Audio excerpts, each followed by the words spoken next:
En tuant l'ayatollah Khamenei, ils ont tué le dernier anti-nucléaire.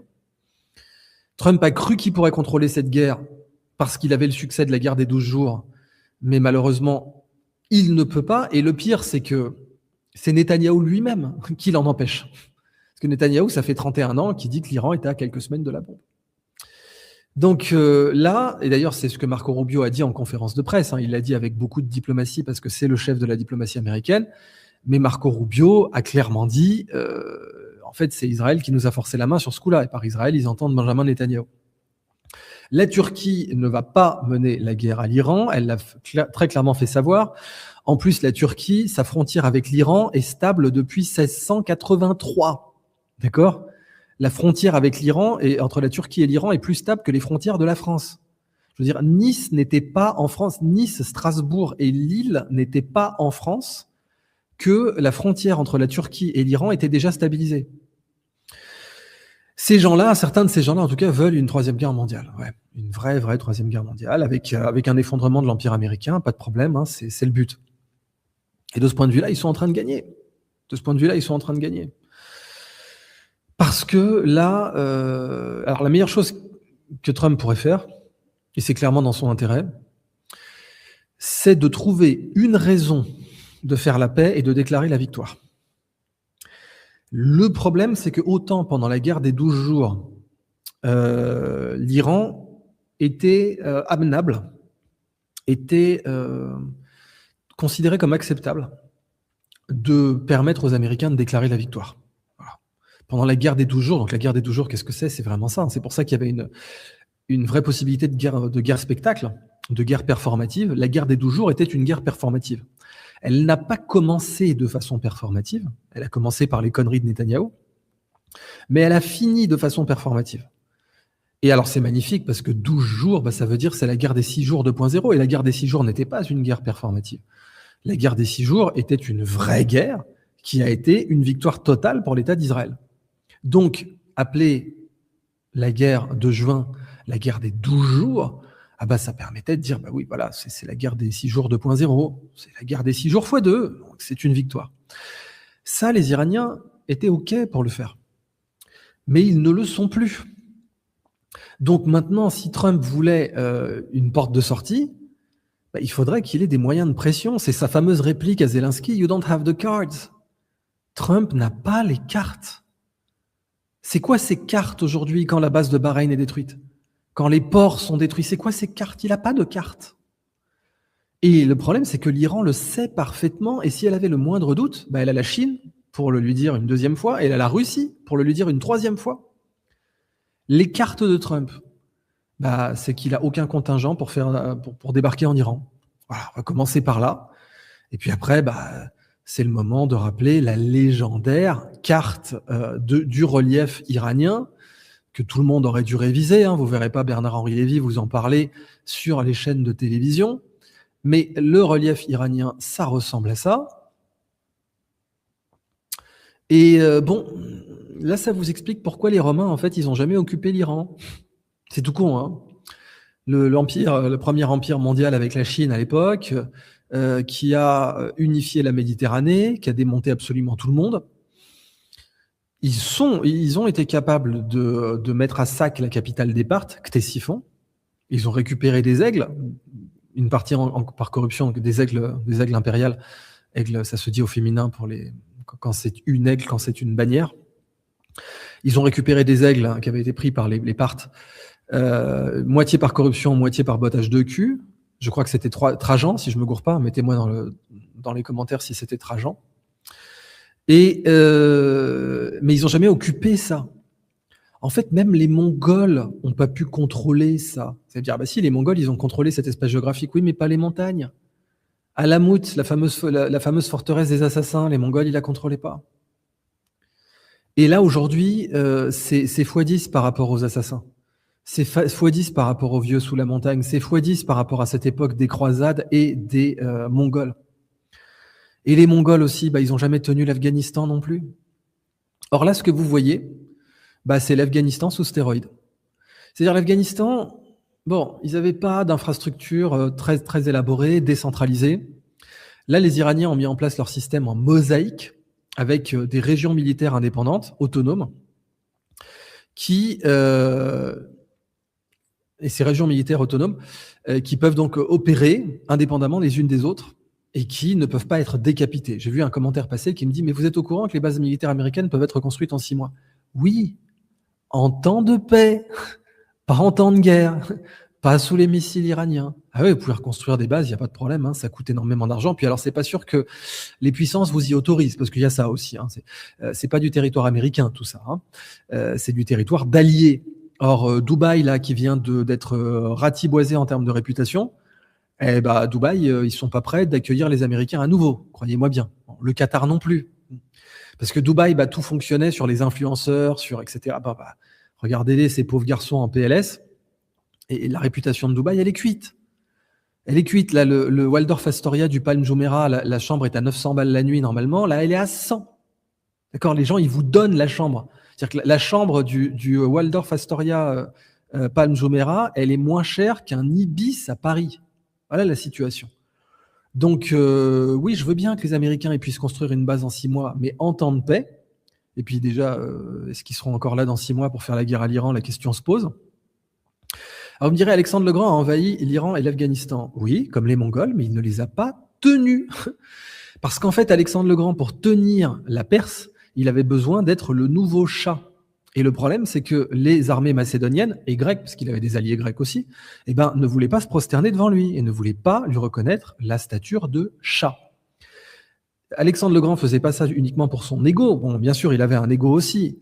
Mais il faisait ça parce que pour tenir l'Iran, il fallait qu'il soit déclaré comme le nouveau Shah. C'est bien pour ça d'ailleurs qu'il avait épousé une princesse pour être déclaré comme le nouveau Shah. L'Iran était tenu dès lors qu'elle disait « oui, le nouveau Shah, c'est lui ». Enfin là, le problème, c'est qu'on ne peut pas faire ça avec Trump. Hein. Trump, il ne peut pas être demain le président d'une république islamique ou pas d'Iran. Ça, c'est pas possible. Et donc, concernant les Mongols, encore une fois, ils n'ont jamais tenu certaines zones de montagne, notamment certaines zones des monts Zagros et la forteresse d'Alamot, la fameuse forteresse des assassins. Jamais les Mongols n'ont tenu cette zone. D'autant que, comme je vous l'ai dit, les amateurs parlent de stratégie et les professionnels parlent de logistique.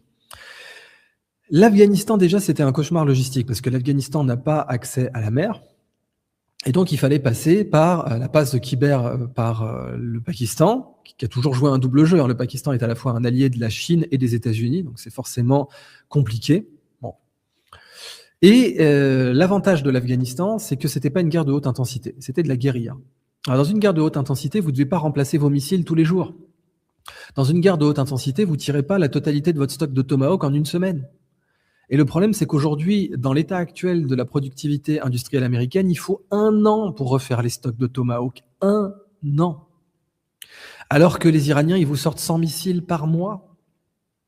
Et il faut entre 5 et 7 intercepteurs par missile.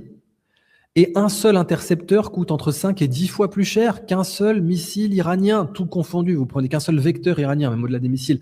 Vous prenez aussi, par exemple, les drones. Un seul vecteur iranien mobilise 5 à 7 contre-vecteurs américains ou israéliens. Pareil, les stocks israéliens, Israël ne peut pas produire ces vecteurs sur place, donc c'est produit aux États-Unis dans tous les cas. Israël peut en produire quelques-uns, mais pas pendant une guerre chaude où ces sites de production seraient frappés parce qu'Israël est un tout petit pays. Tout petit pays. C'est plus petit que la région Auvergne-Rhône-Alpes. Hein. C'est même significativement plus petit que la région Auvergne-Rhône-Alpes. Je vais m'aller vérifier juste pour le fun. Auvergne-Rhône-Alpes, donc 67 000 km² et Israël 22. Voilà, donc c'est 3 fois. Vous pouvez faire tenir 3 fois l'État d'Israël dans la région Auvergne-Rhône-Alpes. Bon, donc forcément, à partir de là, planquer des usines, c'est compliqué. Bon. Et il se trouve que l'Iran, ça ne vous a pas échappé, est un peu plus grande que la région Auvergne-Rhône-Alpes. Bon. Donc même dans une confrontation entre la région Auvergne-Rhône-Alpes et Israël, il y aurait des soucis sur le fait de planquer les usines. Là, compliqué aussi face à l'Iran. Bon. Donc sur le plan logistique, il y avait une règle qui était assez simple. Il ne faut pas mener une guerre de missiles contre l'Iran. Voilà, c'est aussi simple que ça en fait. Faire une guerre de missiles avec l'Iran, c'est une connerie. Faut pas faire ça. Parce qu'en fait, c'est leur spécialité. Ça fait 40 ans que les Iraniens se préparent à une guerre de missiles. 40 ans. Bon. Et c'est devenu la meilleure armée du monde pour l'utilisation des missiles, avec en plus des missiles hypersoniques. Et avec en plus différentes capacités d'autonomie, de décentralisation, etc. D'ailleurs, ce qui ne trompe pas, c'est que il est dit aujourd'hui dans la presse américaine qu'envoyer un contingent, donc des forces terrestres, n'est pas à écarter. Alors, vous allez me dire, attends, envoyer des forces terrestres par où? On va remettre la carte. Par où? Eh bien, idéalement, par le détroit d'Ormuz, donc le petit renflement qui n'est pas brun que vous voyez ici, là, en bas à droite, pas loin du Baloutchistan, qui est la partie la plus sud-est totalement au sud-est de l'Iran. Vous avez ce petit renflement là, et donc c'est là typiquement que vous débarquez. Bien sûr, vous avez aussi via l'Irak. Bon, vous passez par l'Irak et ça aussi c'est un moyen d'envahir l'Iran. Mais vous avez vu, vous vous retrouvez face à des goulets d'étranglement. Vous vous retrouvez face à des zones qui vont en fait être des kill zones. Des kill zones dans lesquelles vous envoyez quelques missiles thermobariques et c'est terminé. Et ça, c'est des zones qui sont inévitables. Vous ne pouvez pas déployer un contingent de marine qui va traverser les monts Zagros complètement, quoi. Puis vous avez un autre problème, c'est qu'il n'y a pas de marine en fait. Les contingents de marine qui ont envahi l'Irak, encore une fois, quand les Américains ont envahi l'Irak, ils avaient 200 000 hommes à mettre en troupes terrestres. Et ils avaient une chaîne logistique impeccable. Ils passaient par l'Arabie Saoudite, ils avaient vraiment des chaînes logistiques terrestres avec des tanks, avec des bases arrières. Il n'y a absolument pas ça pour l'Iran, absolument pas. Et la navigation ne peut pas être garantie dans cette zone.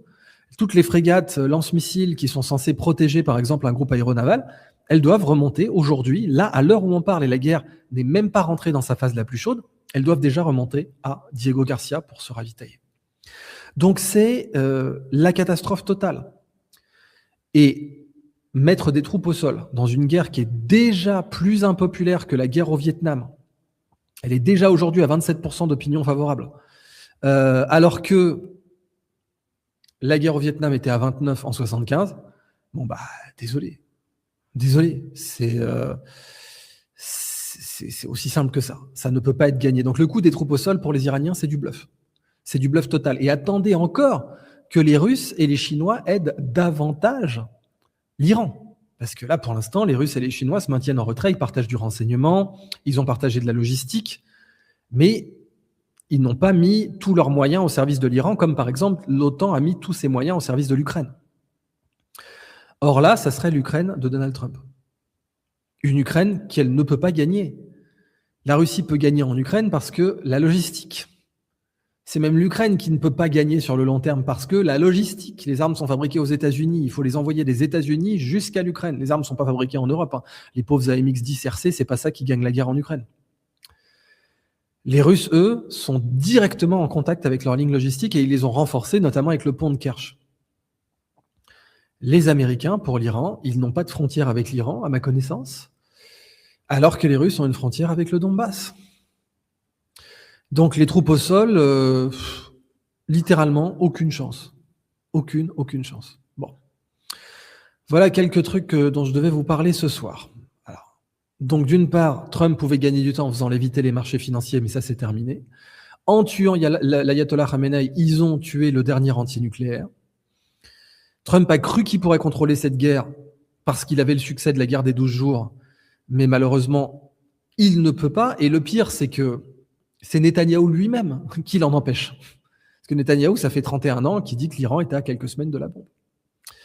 Donc là, et d'ailleurs c'est ce que Marco Rubio a dit en conférence de presse, il l'a dit avec beaucoup de diplomatie parce que c'est le chef de la diplomatie américaine, mais Marco Rubio a clairement dit, en fait c'est Israël qui nous a forcé la main sur ce coup-là, et par Israël ils entendent Benjamin Netanyahou. La Turquie ne va pas mener la guerre à l'Iran, elle l'a très clairement fait savoir. En plus, la Turquie, sa frontière avec l'Iran est stable depuis 1683. D'accord ? La frontière avec l'Iran, et entre la Turquie et l'Iran, est plus stable que les frontières de la France. Je veux dire, Nice n'était pas en France, Nice, Strasbourg et Lille n'étaient pas en France, que la frontière entre la Turquie et l'Iran était déjà stabilisée. Donc voilà, vous inquiétez pas, les Turcs ils vont pas faire cette guerre, d'autant qu'ils savent que c'est les prochains. Hein. Parce que Netanyahou, s'il y a bien quelqu'un qu'il a envie de se faire par la suite, il avait déjà essayé avec le coup d'État mené par la CIA contre Erdogan et où les Russes, en se bouchant le nez, parce qu'ils sont pas très proches d'Erdogan, mais les Russes avaient prévenu Erdogan, parce qu'ils préféraient quand même que Erdogan restât au pouvoir. Donc Erdogan sait parfaitement que la Turquie est la prochaine sur la liste si l'Iran tombe. Donc, bon, c'est un point absolument essentiel. Bon. Ensuite, leur force à ces gens-là, c'est de dissimuler leurs échecs. Ça, faut quand même le rappeler. C'est-à-dire que médiatiquement, ils ont la presse avec eux. Donc, ils peuvent vous dire que c'était une victoire. Par exemple, l'opération Prosperity Guardian. L'opération Prosperity Guardian, vous le savez, c'était un échec. Empêcher les Houthis d'attaquer les navires israéliens en mer Rouge, les Américains ont échoué à cela. Tout simplement, échoué. Alors après, la presse a passé cet échec sous silence. Elle n'a quand même pas dit que c'était une victoire non plus, il ne faut pas déconner, mais elle a passé cet échec sous silence. Mais vous pouvez faire ça qu'un temps, parce qu'au bout d'un moment, les BRICS, ils voient que vous êtes en slip, quoi. Et c'est ce qu'on voit aujourd'hui.